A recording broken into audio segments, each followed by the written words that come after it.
નમસ્કાર મિત્રો, હું છું નિશા વસાવા. આજે આપણી સાથે છે doctor Pretkar Kanadiya, sir professor, head of department library and information science, Gujarat Vidyapith. તે આપણી સાથે આજે વાત કરશે ગ્રંથાલયમાં નોકરીની કારકિર્દી વિશે. આજે આપણે તેમને નોકરીની તકો વિશેના કેટલાક ક્વેશ્ચન પૂછીશું. સર, આપનું સ્વાગત છે. થેન્ક યુ બેન. સર, ગ્રંથાલય ક્ષેત્રમાં આપનો પહેલો ક્વેશ્ચન છે કે ગ્રંથાલય અને માહિતી વિજ્ઞાન અભ્યાસક્રમ શું છે તે અમને જણાવશો? હા બેન. મિત્રો, આપ સૌને નિશાબેનના પ્રશ્નો પરથી આપ સૌને જવાબ આપું છું કે ગ્રંથાલય અને માહિતી વિજ્ઞાન અભ્યાસક્રમ એટલે એને આપણે કહીશું MLISC, master of library and information science, જે ગુજરાત વિદ્યાપીઠના લાઇબ્રેરી એન્ડ ઇન્ફોર્મેશન સાયન્સ ડિપાર્ટમેન્ટમાં ચાલે છે. એમાં કોઈ પણ ગ્રેજ્યુએટ, કોઈ પણ શાખામાંથી ગ્રેજ્યુએશન કર્યું હોય એ વિદ્યાર્થી આમાં MLISCમાં પ્રવેશ મેળવી શકે છે. MLISCમાં પ્રવેશ મેળવવા માટે જે વિદ્યાપીઠના ધારાધોરણ છે એનો અમલ કરવો પડશે. ત્યારબાદ એને પ્રવેશ મળશે અને પ્રવેશ મળ્યા પછી આ અભ્યાસક્રમ MLISC એટલે master of library and information science 2 વર્ષનો અભ્યાસક્રમ છે. એ અભ્યાસક્રમ પૂરો કર્યા પછી આગળ તમે નેટ સ્લેટ, PhD, JRF જેવી પરીક્ષાઓ આપી શકો છો. જી સર. સર, અમારો બીજો ક્વેશ્ચન છે, તેમાં નોકરીની તકો કેવી છે અને કઈ કઈ જગ્યાએ નોકરી કરી શકે? હા બેન, નિશાબેન, આમાં નોકરીની તકો તો જે ખૂબ મહેનત કરે છે એના માટે નોકરીની તકો ખૂબ છે. કારણ કે આમાં પહેલા તો તમે જોશો તો સ્કૂલમાં નોકરી મળશે, કોલેજમાં નોકરી મળશે, કોલેજ લાઇબ્રેરિયન તરીકે નોકરી મળશે. એ સિવાય યુનિવર્સિટી કક્ષાએ આસિસ્ટન્ટ લાઇબ્રેરિયન, એ પછી અનુભવ થયા પછી તમે યુનિવર્સિટી લાઇબ્રેરીના લાઇબ્રેરિયન બની શકો. આ સિવાય પણ આપણે જોઈશું તો કોર્ટ, સરકારના જુદા જુદા વિભાગો જે છે, ખાનગી ક્ષેત્રો છે, ધારો કે અદાણી છે, ટાટા છે, આવી ખાનગી કોર્પોરેટ જે ક્ષેત્ર છે એમાં પણ નોકરીની તકો ખૂબ રહેલી છે. એ સિવાય NGOs, ધારો કે આપણે જોઈશું કે NGO જે છે એ NGOમાં યુનેસ્કો જેવી NGO જે છે એની અંદર પણ આપણે જોબની ઉત્તમ તકો રહેલી છે. આ સિવાય પણ તમે જોશો તો દરેક પ્રકારની કોર્ટ, ધારો કે સેશન્સ કોર્ટથી માંડીને સુપ્રીમ કોર્ટ સુધીમાં તમને નોકરીની તકો રહેલી છે. એ સિવાય સેન્ટ્રલ સ્કૂલ છે, આર્મીની સ્કૂલ છે, સ્પેશિયલ પ્રકારની લાઇબ્રેરી જે છે એમાં ધારો કે રિસર્ચ લાઇબ્રેરી છે તો એમાં પણ તમને જોબ મળશે. એ સિવાય સરકાર દ્વારા ચાલતા રાષ્ટ્રીય ગ્રંથાલયોથી માંડીને છે ગ્રામ્ય ગ્રંથાલય સુધી સાર્વજનિક જે લાઇબ્રેરી કહીએ છીએ આપણે, એની અંદર પણ નોકરીની ઉત્તમ તકો છે. પણ આ તકો મેળવવા માટે વિદ્યાર્થીએ ખૂબ મહેનત કરવી પડશે. મહેનત કરશો તો 100% એમને જોબ મળશે, રોજગારી મળશે અને સારી નોકરી પણ મળશે. જી સર.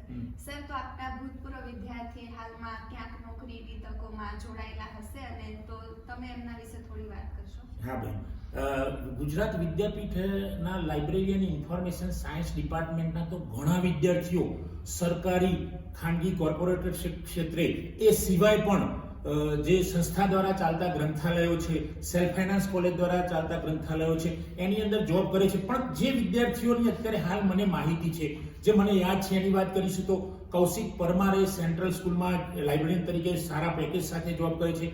એ સિવાય દિવ્યકાંત, એ પણ સેન્ટ્રલ સ્કૂલની અંદર સારા પેકેજ સાથે કામ કરે છે. આ સિવાય હમણાં તાજેતરમાં જ વસંતકુમાર વણકર, પછી હિતેશકુમાર રાઠવા, એમને હમણાં જ રાજકોટમાં કોર્પોરેશનમાં જોબ મળી છે.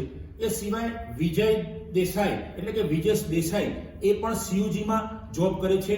આ સિવાય છે પરવીન બેન જે છે, પરવીન બેન છે, એ પરવીન બેન પણ કોલેજની અંદર જોબ કરે છે. આ સિવાય દિનેશભાઈ રાઠોડ છે, એવા ઘણા મિત્રો કામ કરે છે. આ સિવાય પણ ખાનગી ક્ષેત્રે હમણાં જ અમારા વિભાગના વિદ્યાર્થીઓ પાર્થ પોપટાણી, વિમલ રાઠોડ અને વિજય પરમાર જેવા વિદ્યાર્થીઓ અદાણી જેવી ખૂબ નામી પ્રતિષ્ઠિત સંસ્થામાં એટલે કોર્પોરેટ લિમિટેડ જે છે એમાં જોબ કરે છે. એ સિવાય અમારા વિભાગનો એક વિદ્યાર્થી જે રાધેશ્યામ યાદવ છે, એ વર્ષો પહેલા અદાણીમાં જોડાયા હતા અને અદાણીમાં અત્યારે એકદમ સ્માર્ટ પેકેજ સાથે ખાનગી ક્ષેત્રમાં પણ ગ્રંથાલય અને માહિતી વિજ્ઞાનના વિદ્યાર્થીઓ કામ કરી રહ્યા છે. આ સિવાય તો ઘણા એવા વિદ્યાર્થીઓ જે છે કે ખાનગી ક્ષેત્રે સેલ્ફ ફાઇનાન્સમાં જોબ કરે છે. સેલ્ફ ફાઇનાન્સમાં આપણે વાત કરીશું તો અમારી વિદ્યાર્થીની છે દિશા, હમણાં જ જે બહાર પડી છે એકાદ વર્ષ પહેલા, દિશા છે, ભાવના છે. પછી એ સિવાય અમારા વિદ્યાર્થી છે નિખિલ પરમાર, આવા તો કેટલાય વિદ્યાર્થીઓ જે છે કે જે ખાનગી ક્ષેત્રે કામ કરી રહ્યા છે અને એ જે સેલ્ફ ફાઇનાન્સ યુનિવર્સિટી છે, સેલ્ફ ફાઇનાન્સ કોલેજ છે, એમાં પણ સ્માર્ટ પેકેજ સાથે કામ કરે છે અને એ કામ કરતા કરતા એ આનંદ પણ મેળવે છે અને સારો પગાર પણ મેળવે છે. જી સર, તો અન્ય વિદ્યાર્થીઓએ આ ક્ષેત્રમાં જો પ્રવેશ મેળવવો હોય તો એના વિશે તમે કહેશો?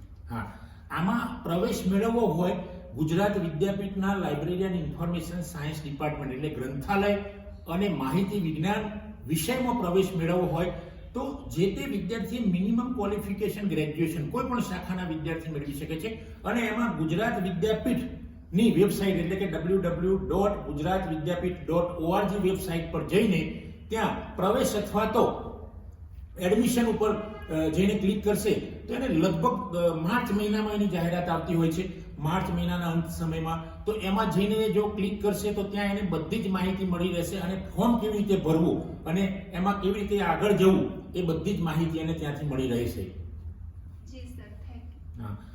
મિત્રો, નિશાબેનનો પણ હું આભાર માનું છું. એ સિવાય પણ હું વધુ કંઈક કહેવા માંગુ છું કે જો આ ક્ષેત્રમાં લાઇબ્રેરી એન્ડ ઇન્ફોર્મેશન સાયન્સ ક્ષેત્ર એટલે કે ગ્રંથાલય અને માહિતી ક્ષેત્રમાં કોઈ વિદ્યાર્થી જોડાશે, કોઈ પણ ફેકલ્ટીનો, અમારા ત્યાં સાયન્સના વિદ્યાર્થીઓ આવે છે, એન્જિનિયરિંગ કરેલા વિદ્યાર્થીઓ આવે છે, બીબીએ કરેલા વિદ્યાર્થીઓ આવે છે, સાયન્સના બીએસસી એમએસસી કરેલા વિદ્યાર્થીઓ આવે છે અને એ ખૂબ ઉત્તમ તકો એમના માટે રહેલી છે. પણ મિત્રો, મારું આપ સૌને એક નમ્ર વિનંતી છે કે જે પણ વિદ્યાર્થી આમાં પ્રવેશ મેળવે એણે સખત મહેનત કરવી પડશે, કારણ કે કોઈ એવું ક્ષેત્ર નથી કે જ્યાં મહેનત કર્યા વગર તમને સફળતા મળે. એટલે મિત્રો, લાઇબ્રેરી સાયન્સની અંદર જો તમે પ્રવેશ મેળવશો અને જો એમાં પ્રવેશ મેળવીને સતત પરિશ્રમ કરતા રહેશો તો હું 100% તમને કહું છું કે તમને જોબ, નોકરી અથવા તો રોજગારીની તકો મળી રહેશે. તમે આમાં ખાનગી પણ પોતાનો બિઝનેસ કરી શકો એવી સક્ષમતા તમે કેળવશો. કેમ કે આ વિષય એ માહિતી આપલેનો છે, બરાબર, ઇન્ફોર્મેશન રિટ્રાઈવલનો છે.